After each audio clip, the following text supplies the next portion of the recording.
I have a question for you to start things off today. I want you to close your eyes for just a second and picture the word office. Just let that image populate in your mind. What do you see? I just see gray carpet. That really industrial loop pile gray carpet. Right. Maybe some of those fluorescent lights humming overhead with that slight flicker that gives you a headache by 2 in the afternoon. Yeah, exactly. It's the printer that is perpetually jammed or out of toner. It creates a really visceral reaction, doesn't it? I mean, it's a place defined almost entirely by constraints. It's 9 to 5. It is, generally speaking, the place where the human soul goes to hibernate, if not wither away entirely. Exactly. It's the office of the mundane. So when I picked up the source material for today's deep dive, I had to do a double take. Because of the title. Because of the title. We are looking at a really evocative piece of visual art today, a painting, along with a specific snippet of poetry by Dr. Kim S. MacKenzie. And the title of this work is Office of the Eternal. It is a jarring juxtaposition. Yeah. You almost trip over the words reading it. It feels like a total oxymoron.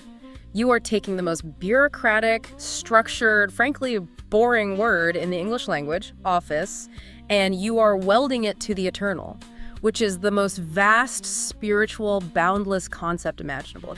But I think that friction you're feeling, that is exactly where Dr. MacKenzie wants us to start. She's deliberately provoking us with that title. She's demanding that we rethink what a space of work actually looks like. So that is our mission today. We are going to decode this artwork. We are going to figure out why Dr. MacKenzie, who holds a PhD, by the way, insists on calling the soul an office. And we are going to try to do something a little tricky here. We are going to analyze a visual medium, a painting, through audio.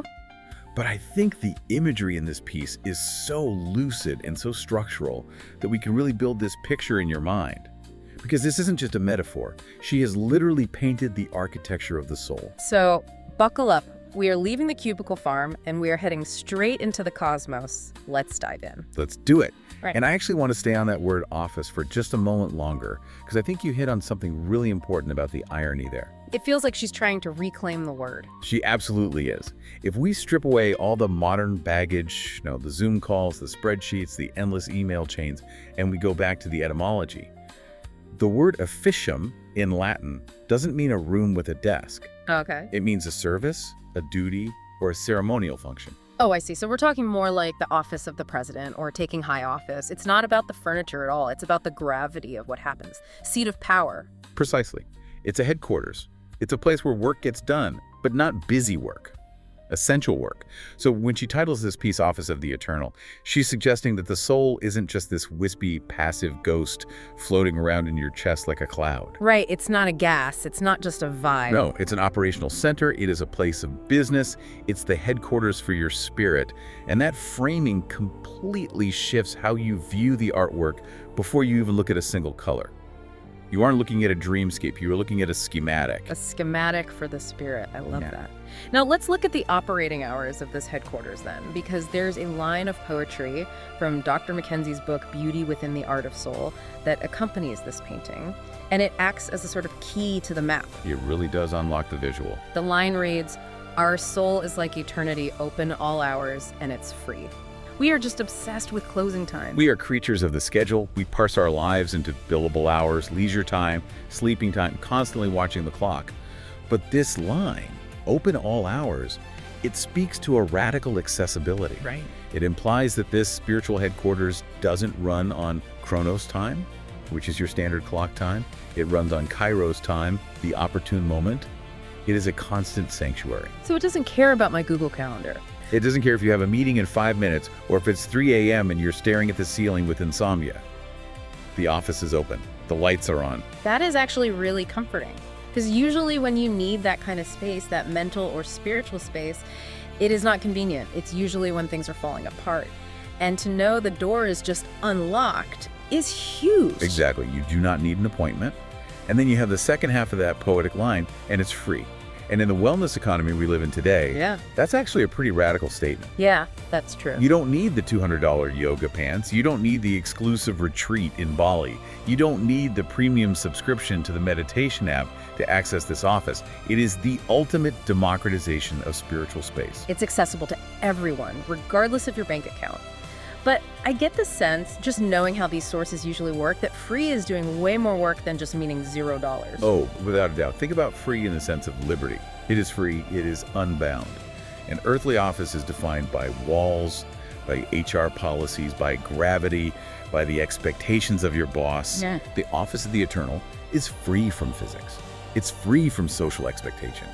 It is wild. Wild is a perfect transition to the visual, actually, because when you finally look at this painting, it doesn't look like a building. It doesn't look like a church or a temple. It looks like a galaxy. It really does. It's deeply cosmic. For you listening who hasn't seen the piece, we really need to paint this vividly for you. If you were standing right in front of this canvas, your eyes would immediately be pulled to the center. And it isn't white or blue, it is dominated by this rich, intense, mystical purple. Purple is doing a lot of heavy lifting here. Yeah. And it's a very specific kind of purple. In color theory and art history, purple is the color of the transition between the known and the unknown. It's the color of the twilight sky just before it goes completely black. Yeah. It's always symbolized royalty, yes, but also profound wisdom and the mystical. It feels deep. Like, it's not a flat cartoon purple. It looks like a void, but it's almost a distinct void. Like you could actually fall into it. It's a living darkness. Dr. MacKenzie isn't painting empty space. She is painting potential. It's that deep, velvety purple that suggests you are looking into the deepest parts of the universe. And right in the center of this purple cosmos, there is an aperture, a portal. It's a glowing sphere. It almost looks like an eye or maybe a camera lens opening up. But what really struck me, and this is where I think the real genius of the piece lies, is what is inside that sphere. Right, this is the world within a world. Yeah, because you have this cold, vast, majestic purple outside. But inside the circle, there's a horizon line. There is a vibrant green, like fresh grass in the spring, and a warm yellow light source, almost like a sun. That contrast is the absolute key to understand the whole philosophy of the piece.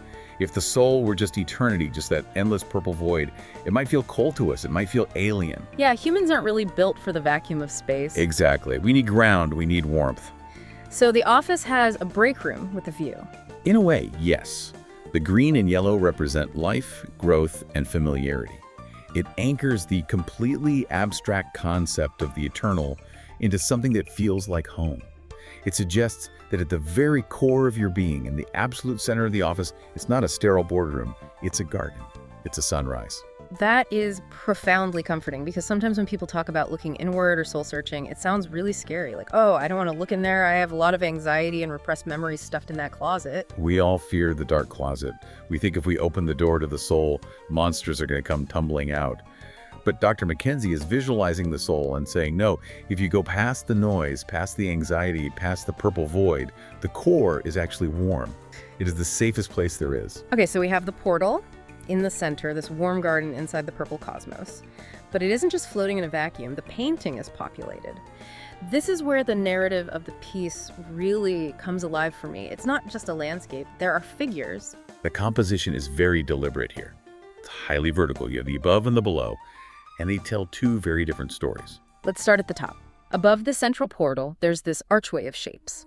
And they look like clouds at first glance. But when you look a bit closer, they look like faces. Circular, glowing faces. These are the witnesses. They have this incredible ethereal quality to them. The colors shift into pinks and whites, fading smoothly into the purple. They look, I don't know, peaceful, but also very observant. They aren't doing anything, they were just there. In almost every wisdom tradition across the world, there's this concept of the great cloud of witnesses. Ancestors, archetypes, angels, guides, whatever language you want to use for it. They represent the collective consciousness that exists above. Notice how they are arranged. They're forming a canopy, like an arch completely over the portal. They are holding the space. They aren't interfering. They aren't swooping down to fix your spreadsheets or pay your bills for you. They're just witnessing. It creates an immense sense of safety. It tells the viewer, you are venturing into the eternal, but you aren't doing it alone. Which is good, because looking at the bottom of the painting, the vibe is very, very different. It's much more familiar to me, honestly. It's a completely different energy. Down at the bottom, underneath the portal, you have this huge crowd of figures. But they aren't glowing pink clouds, they are silhouettes. They are painted in these heavy earth tones, browns, greens, muted golds. They're tones for earthly beings. Right. And they are all grounded. They look like they are standing on something very solid. but every single one of them is looking up. These are the seekers. This is humanity. You have this brilliant visual tension between the grounded figures at the bottom, rooted in the mud, rooted in the physical world, gazing up at this eternal possibility, this portal right in the center. It feels like a pilgrimage, but they aren't moving, they're just looking. It's a pilgrimage of attention. And look at what connects them. You have the heavy, grounded figures at the bottom and the light, ethereal figures at the top. And right in the middle, The portal, the office. exactly, the office of the eternal is the bridge. It is the mechanism that connects the mud to the stores. The seekers are looking up, yearning for that connection, and the portal is the answer to that yearning. There's a specific detail framing that portal that I want to ask you about because it felt really significant to me. Rising up on either side of the sphere, cupping it, there are these white shapes. They look like flames or maybe even wings. They're very gestural, very fluid shapes. I see them as a vessel, A vessel. like a chalice or a pair of cupped hands. They're cradling the central sphere. Think about the poem again. It's free. When you give someone a gift, how do you hold it? You don't throw it at them. You hold it out with open, cupped hands. You present it. Right, those white shapes are presenting this soul space to the seekers below. It's an offering. It's saying, here is the space you have been looking for. It's right here. It is being held for you. It's interesting to think about the artist here, Dr. Kim S. MacKenzie. You mentioned the PhD earlier. Usually when we talk about art, we talk about emotion, intuition, raw feeling, not academic degrees. True, but the PhD implies a level of deep synthesis. This isn't just intuitive art where someone throws paint at a canvas to express a fleeting mood. This is a thesis. It is a studied exploration. She calls her book Beauty Within the Art of Soul. That implies a very specific methodology. So she's trying to build a visual language for something that is inherently invisible. Exactly. Our brains are terrible at comprehending eternity. It's too big. We short circuit. We need structure. We need symbols. By creating this office architecture, the portal, the witnesses, the seekers, she is giving our intellect something to hold on to so that our spirit can actually do the work. She's bridging the gap between the academic and the mystic. It's a map. She has drawn us a map. It is a map of the territory, yes. Which brings me to the biggest twist of this whole deep dive. And honestly, this is the part that gave me the chills when I really sat down and thought about it. I think I know exactly where you're going. We have been talking about this vast purple cosmos. We've been talking about eternity. And naturally, when we think of those things, we think out there. We think about the Hubble telescope. We think about deep space, millions of light years away. Right, external, distant. But the book is titled Beauty Within. That changes everything, doesn't it? It flips the entire painting inside out. It really does. If you accept the premise of the title, then this painting isn't a window looking out of a spaceship. It's a mirror. That massive purple void, that's inside me. That is you. That is the vastness of your own consciousness. That makes me feel two things simultaneously. First, it makes me feel huge. Like I contain multitudes. I am literally a galaxy. But it also makes me feel really small, in a way. Psychological research defines awe as the feeling we get when we confront something so vast that our current mental models have to expand just to accommodate it. Usually we get that from the Grand Canyon or a massive thunderstorm. Dr. MacKenzie is trying to trigger that exact same sense of awe, but directed completely inward. So the Office of the Eternal isn't a place you go to, it's a place you carry. You are the building. You are the office. That completely recontextualizes the seekers at the bottom of the painting for me. If they are looking up at this light and the light is actually inside them, then they are really looking for themselves. Or the version of themselves that isn't tied to the clock, the version that is open all hours. I want to go back to the seekers as a group, though, because they are a crowd. They aren't isolated individuals just wandering around alone. No, they are clustered closely together. In modern spirituality, we so often hear it's a personal journey. My truth, my path. It's very individualistic. But this painting makes it look like a collective effort. I think that is a crucial insight to pick up on. Look at the color palette again. They're all painted in the exact same earth tones. They're unified by their humanity. They're all standing on the same ground, looking at the same light. It's a shared utility. The office is a public space. It suggests that while the journey is internal, it's not lonely. We're all staffing this office together, in a sense. The connection to the eternal is the thing that unifies the crowd. It's what we all have in common, underneath all the surface differences. So let's bring this down to earth. Let's bring it back to you listening to this right now. Maybe you're on your commute, stuck in traffic. Maybe you're folding laundry.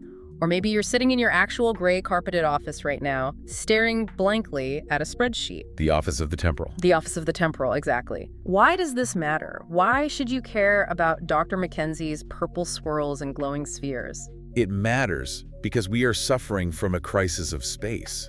We feel claustrophobic. We feel trapped by our to-do lists, our debt, the news cycle, the endless notifications on our phones. We are constantly in a state of contraction. We are tight. We hold our breath. We do. And this artwork is a visual reminder that expansion is available. It's a reminder that you have a room, a vast, infinite room that you can step into at any moment. Open all hours. You can step into that internal landscape, take a breath of that green and yellow air, and then come right back to your meeting. It is a resilience tool. I really like that. It's not escapism, it's resourcing. Deeply so.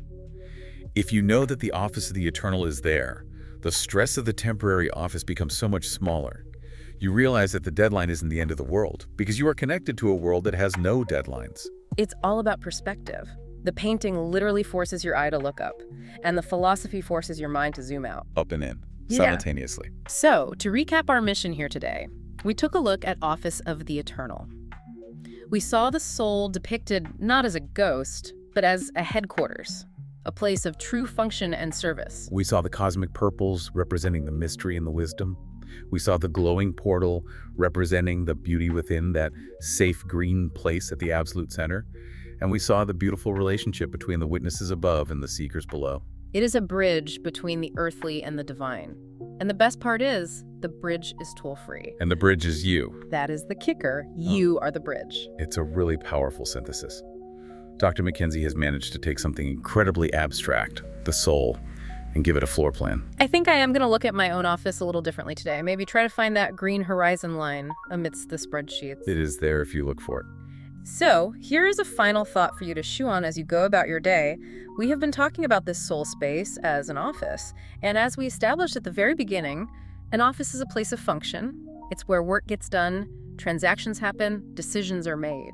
Right. It's active. It is not a waiting room. So if your soul is an office that is open all hours and you are the CEO of that space, what is the business that you are meant to be transacting there? That is the question. What happens if you actually visit that space today?